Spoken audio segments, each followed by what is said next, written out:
भारत के राज्यों पर बढ़ रहा है कर्ज का बोझ। सादा कर्ज बन जाएगा भविष्य का काल। श्रीलंका जैसा हो जाएगा भारत के राज्यों का हाल। वोट बैंक के चक्कर में लग रही अर्थव्यवस्था की बात। दोस्तों, वोट बैंक की सियासत क्या क्या नहीं कराती है। जनता को मुफ्त बिजली पानी से लेकर राशन तक दिला देती है, चाहे इससे अर्थव्यवस्था के कितनी भी वाट क्यों न लग जाए। हमारे सियासतदानों को इससे कोई फर्क नहीं पड़ता है। वोट बैंक नहीं खिसकना चाहिए, भले ही अर्थव्यवस्था खिसक जाए, रसातल में चली जाए। इसी का नतीजा है कि भारत के राज्य कर्ज में डूबते जा रहे हैं, लेकिन अभी भी सरकारें चेत नहीं रही हैं। लगता है कि उन्होंने भारत को दूसरा श्रीलंका बनाने की ठान लिया है। अगर यही आलम रहा तो वो दिन दूर नहीं जब भारत के राज्य भी कंगाल हो जाएंगे, और फिर जो मंजर होगा आप उसकी कल्पना से ही सिहर उठेंगे। आज के इस वीडियो में मैं आपको भारतीय राज्यों के इसी भविष्य की सच्चाई से रूबरू कराऊंगा। आपको वो तस्वीर दिखाऊंगा जो आपके दिमाग की बत्ती जला देगी। लेकिन ये सब जानने के लिए आपको मेरे साथ बने रहना होगा और ये वीडियो पूरा देखना होगा। दोस्तों, अगर आपने वीडियो को बीच में ही स्किप कर दिया तो आप ये जानने से महरूम रह जाएंगे कि भारत का कौन सा राज्य कितने कर्जे में है और किस राज्य की हालत सबसे ज्यादा खराब है। दोस्तों, वीडियो को पूरा देखने के लिए आप हमें ये जरूर बताएं कि राजनीतिक दलों की हरकत भारतीय अर्थव्यवस्था के लिए नासूर तो नहीं बन जाएगी। आपके कमेंट का हमें इंतजार रहेगा, क्योंकि आपकी राय के जरिए ही हम सरकारों को जगाने की कोशिश करेंगे। उन्हें बताएंगे कि जनता उनके इन फैसलों को किस तरह देखती है। जनता के लिए देश पहले है या राजनेताओं की तरह अपना स्वार्थ। भारत के कई राज्यों की अर्थव्यवस्था का है खस्ता हाल। कई राज्य अभी भी कर रहे हैं बड़ा कमाल। दोस्तों, भारत में ऐसे कई राज्य हैं जिनकी आर्थिक हालत काफी खराब है। इसकी एक वजह है उनकी बहुत अधिक कर्ज में डूब जाना। इस आर्थिक संकट की वजह से अब ऐसे राज्यों को मिनी श्रीलंका समझा जाने लगा है। ऐसे राज्यों में रहने वाले लोगों को अब ये डर सताने लगा है कि कहीं उनका राज्य भी श्रीलंका की तरह कंगाल तो नहीं हो जाएगा, वहां भी तो मारामारी नहीं मच जाएगी, कहीं उन्हें भी अपना राज्य छोड़कर दूसरे राज्यों में तो नहीं जाना पड़ जाएगा। ऐसे राज्यों में रहने वालों की ये चिंता जायज भी है। वो क्यों, आपको समझाता हूँ। सबसे पहले भारत के सबसे धनी राज्य पंजाब के बारे में आपको बता देता हूं, जो आज बुरे आर्थिक हालात से गुजर रहा है। पंजाब के आर्थिक हालात को अगर आंकड़ों के जरिए समझा जाए तो इस राज्य का ऋण सकल घरेलू उत्पाद के अनुपात में 53% है। ये भारत के अन्य राज्यों की तुलना में सबसे ज्यादा है। पंजाब पर 3 लाख करोड़ का कर्ज है, यानी 3 करोड़ की आबादी वाले इस राज्य का हर नागरिक 1 लाख रुपए के कर्ज के नीचे दबा हुआ है। हालांकि राज्य ने साल 2021 में 75,000 करोड़ रुपए की कमाई की थी, लेकिन ये आंकड़ा भी लक्ष्य से 20,000 करोड़ से पीछे था। पंजाब के अलावा कर्नाटक, केरल, झारखंड, राजस्थान और पश्चिम बंगाल जैसे 20 से अधिक ऐसे राज्य हैं जो बढ़ते कर्ज के बोझ तले दबे जा रहे हैं। इन राज्यों की अर्थव्यवस्था संकट के दौर से गुजर रही है।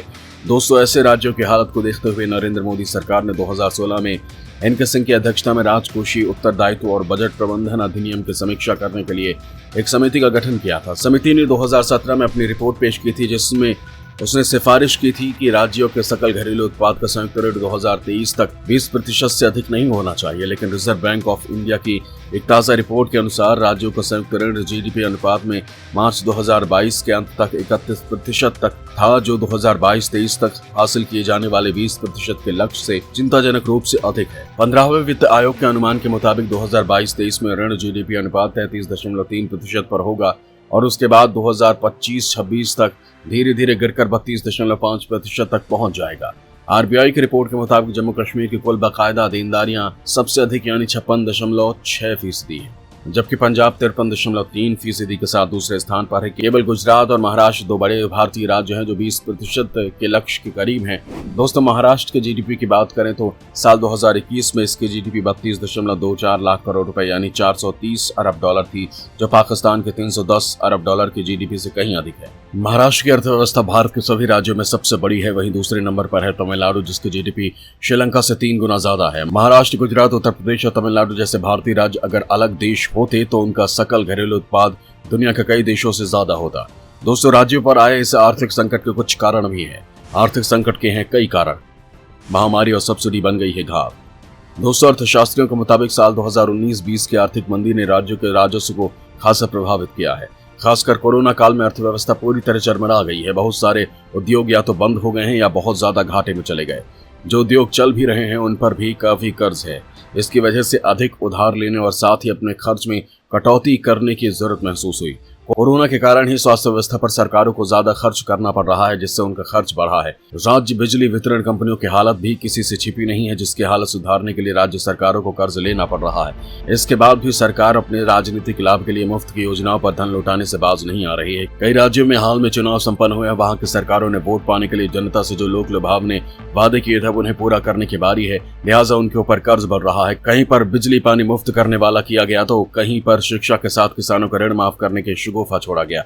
इसके अलावा भी कई और लोक लुभावने वादे सरकार बनाने के लिए राजनीतिक दलों द्वारा किए गए थे, लिहाजा जिसकी सरकार बनी है वो जनता से किए अपने वादों को धीरे धीरे पूरा कर रहा है, जिससे राज्य का खजाना खाली हो रहा है और आर्थिक बोझ बढ़ रहा है। पंजाब में पहली बार सत्ता में आई आम आदमी पार्टी की सरकार ने चुनावी वादों को पूरा करने के उद्देश्य से घोषणा की है कि 1 जुलाई से राज्य सरकार लोगों को हर महीने 300 यूनिट बिजली मुफ्त देगी। इससे सरकार पर हर साल 5,500 करोड़ रुपए का अतिरिक्त बोझ पड़ेगा। विश्लेषकों का कहना है कि अगर पंजाब सरकार ने अपने चुनावी वायदे के मुताबिक राज्य सरकार के हर महिला को 1,000 रुपए हर महीने देने का फैसला किया तो इससे उसे अतिरिक्त 12,000 करोड़ रुपए का सालाना खर्च करना होगा, यानी कि उसकी कमाई का 50 से 60% हिस्सा मुफ्त योजनाओं और सब्सिडी में खर्च हो जाएगा। पंजाब सरकार के इस फैसले को लेकर अर्थशास्त्रियों का कहना है कि सब्सिडी और चीजें फ्री देने का रास्ता असल में विकास का नहीं विनाश का है। आर्थिक विश्लेषकों की माने तो सब्सिडी आप जरूरतमंदों को दें, ऐसे लोगों की शिक्षा, स्वास्थ्य इत्यादि पर सरकार को ध्यान देना चाहिए और उनका सशक्तिकरण किया जाना चाहिए। जो जरूरी वस्तु आम आदमी की पहुंच से बाहर है उस पर सब्सिडी दी जानी चाहिए, लेकिन सभी को मुफ्त बिजली देना ये समझ से परे है और किसी भी देश में सब्सिडी से विकास नहीं होता। दोस्तों, यहाँ आपको बता दूं कि राज्यों को अपने कर्ज को चुकाने के लिए अपनी कमाई का 45% हिस्सा खर्च करना पड़ता है। इसके अलावा सरकारी कर्मचारियों को वेतन और पेंशन इसी कमाई से देना पड़ता है, लिहाजा विकास के काम के लिए पैसे बचते ही नहीं है। जाहिर है सरकार को कर्ज लेना पड़ता है और इस तरह राज्य सरकार का कर्ज बढ़ता जाता है और आर्थिक संकट भी। अर्थशास्त्रियों का कहना है कि एक जमाने में अमीर राज्य कहा जाने वाला पंजाब अब अमीर नहीं है। उसकी प्रति व्यक्ति आय 28 राज्यों में 19वें नंबर पर है, जो सारी सच्चाई खुद ब खुद बयां करती है। कर्ज के बोझ और घटते विकास दर ने कई राज्यों की अर्थव्यवस्था को आर्थिक संकट में डाल दिया है, जो आने वाले वक्त में राज्य सरकारों के लिए एक बड़ा संकट है। आर्थिक विश्लेषकों का मानना है कि राज्य में सब्सिडी और मुफ्त सुविधाओं का चलन एक दिन उनकी अर्थव्यवस्था के लिए घातक साबित हो सकता है। अर्थशास्त्री कहते हैं कि राज्य की अर्थव्यवस्था में संकट की बड़ी वजह सब्सिडी और मुफ्त सुविधाएं हैं, जिसके बाद राज्य के पास विकास के लिए पैसे ही नहीं बचते हैं। इसके बावजूद सियासी पार्टियों के बीच मुफ्त सुविधाएं और सब्सिडी देने को लेकर प्रतिस्पर्धा शुरू हो गई है, जिसका राज्यों की अर्थव्यवस्थाओं पर सीधा असर पड़ता है। दोस्तों, यहाँ आपको बता दूं कि जब राज्य सरकारों के पास डेवलपमेंट प्रोजेक्ट्स के लिए पैसे नहीं होते तो वर्ल्ड बैंक और एशियन डेवलपमेंट बैंक के पास जाते हैं।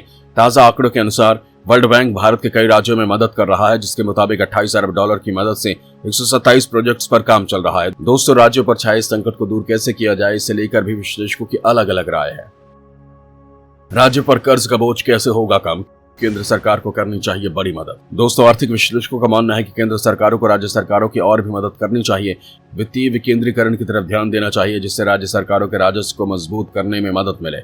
इसके साथ ही राज्यों को टैक्स कलेक्शन बेहतर करना चाहिए और इस पैसे को सही जगह इस्तेमाल करना चाहिए। हालांकि कुछ जानकारों को कहना है कि अगर भ्रष्टाचार पर लगाम लगाई जाए और टैक्स कलेक्शन के साथ राजस्व के दूसरे स्रोतों पर ध्यान दिया जाए तो भी राजस्व में बढ़ोतरी की जा सकती है, क्योंकि भ्रष्टाचार एक ऐसी दीमक है जो हमारी अर्थव्यवस्था को चाट रहा है। इसके कारण सरकारों की वो आमदनी नहीं हो पाती जो असल में उन्हें होनी चाहिए। भ्रष्ट कर्मचारी अपने लाभ के लिए राजस्व को चूना लगा देते हैं, लिहाजा भ्रष्टाचार की रोकथाम भी बहुत जरूरी है। दोस्तों, जब से मोदी जी ने देश की बागडोर संभाली है तब से देश की अर्थव्यवस्था को सुधारने के लिए कई कदम उठाए जा रहे हैं। कई चीजों पर सब्सिडी खत्म करना इसी दिशा में बढ़ाया गया एक कदम है, जिससे सरकार के खजाने पर बोझ कम हो गया है और उसके धन की बचत हो रही है। हालांकि सरकार मुफ्त अनाज और वैक्सीनेशन में काफी रकम खर्च कर रही है, लेकिन इसकी भरपाई के लिए नए टैक्स भी लगा दिए गए हैं।